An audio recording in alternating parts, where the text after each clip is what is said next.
All right, welcome to trigger control.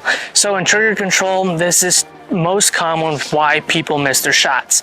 So if you're a right-handed shooter, typically you're gonna miss low and left. If you're a left-handed shooter, you're gonna miss low and right. It's very common, and it's something that we see on a daily basis here teaching, and it happens for two reasons. One, you have too much trigger finger into your trigger well, and two, you anticipate your shot. So when we talk about anticipating our shot, imagine somebody about to come, is just charging at you and about to tackle you or whatever. You're going to brace up or tense up a little bit to try to meet them or try to move out of the way or do something, right? Especially if you're surprised. Same thing when it happens with guns. We know the round's gonna go off, and so what we do is we say, oh, the gun's about to go, it's about to shoot, it's about to shoot, it's about to shoot, and we start leaning into it, pulling it down before it even happens. And if we have too much trigger finger in there, now we're gonna start pulling the gun to the left side. So let me get my training gun here.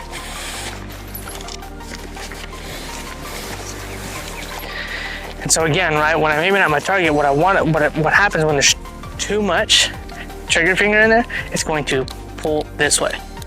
Now this is super exaggerated, right? It's not even a good grip, but I had too much trigger finger in there, and it kind of looks like this. It pulls. Ever so slightly, but it pulls. Now if I have too little and I'm coming way out on the outside of it, you can kind of see that, it very so slightly pulls it to the right side.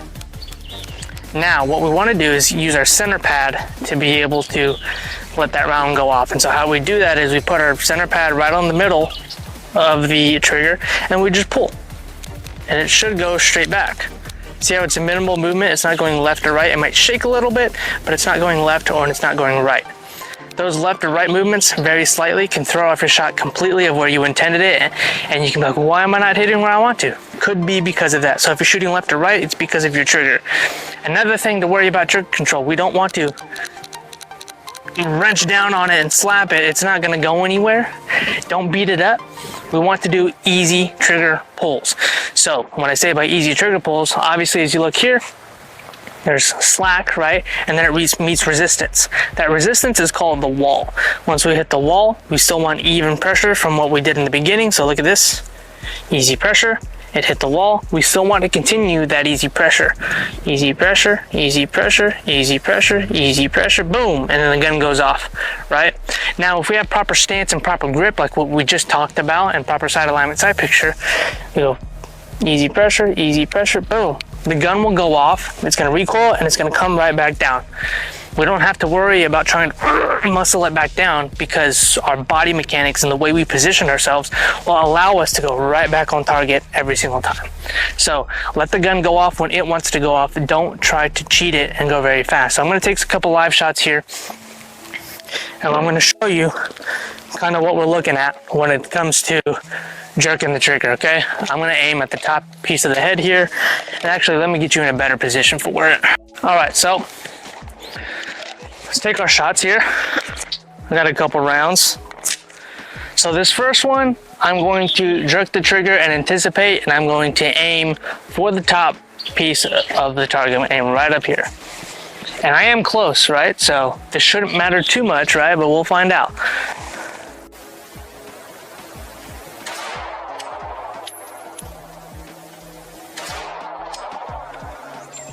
That's two shots. Notice how those two shots came right here. Two shots came right underneath and somewhere in there, right? We don't want to have that anticipation. Now, what if I don't anticipate? What if I follow and let the gun go off when it wants to go off? I'll talk you through it as I go. All right, so proper stance, take my feet into the ground a little bit, present out, creating that vise, cutting my target in half. Take a deep breath, relax the nerves, put my finger on the trigger. Easy squeeze, easy squeeze, easy squeeze. Still pulling, it hasn't gone off yet, that's okay. Wait for it, wait for it, wait for it. Boom, went off. Now I'm gonna reset. Notice the click. The click should not be there in a gunfight, but for training purposes, it's there for today. Relax, relax, relax. Okay. Now, notice there, the rounds are right here on top of each other. It's because I allowed the gun to go off when it wants to go off. And notice how I was like, it's taking forever. It took me too long, yada, yada, yada. And that's okay when you're first starting out. You know, eventually you can get faster and faster and faster as you start to learn your gun, learn the marksmanship fundamentals and the disciplines. But while you're training and you're first starting out, allow yourself to just take your time, relax, because you have a lot of things to worry about.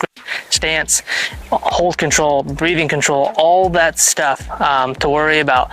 Your breath plays a factor in some of this stuff. So practice this, right? You can even dry fire practice at home.